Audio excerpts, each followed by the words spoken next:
السلام علیکم دوستو، آج کی کہانی عمار نے ہم سے منیر ہالٹ سے شیئر کی ہے۔ یہ کہانی 1995 کی ہے۔ آج عمار ایک سافٹ ویئر انجینئر ہے۔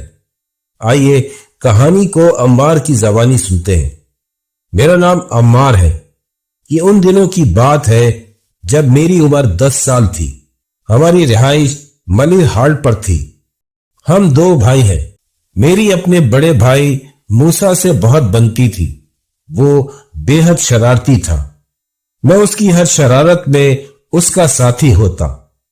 ہم گھنٹوں مل کر کھیلا کرتے۔ ہمارا گلی کا کونے والا 2 منزلہ مکان تھا۔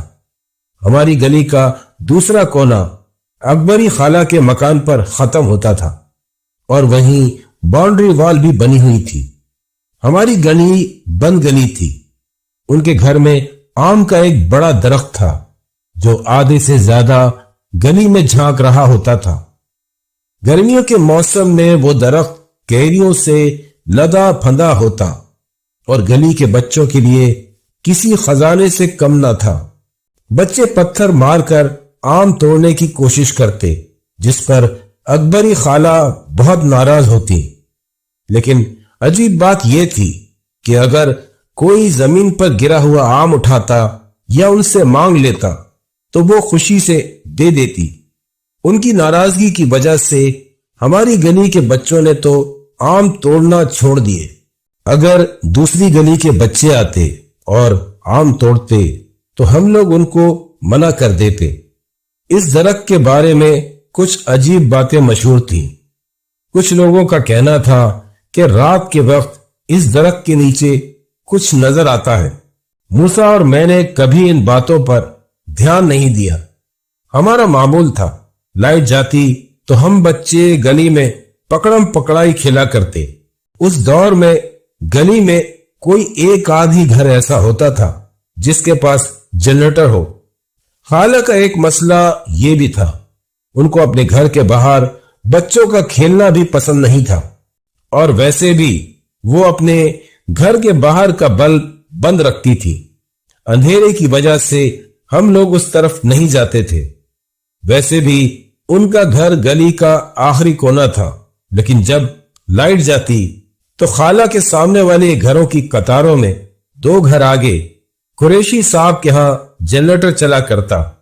باہر روشنی چھن چھن کر آتی تو پھر ہم لوگ وہاں جا کر کھیلتے تھے۔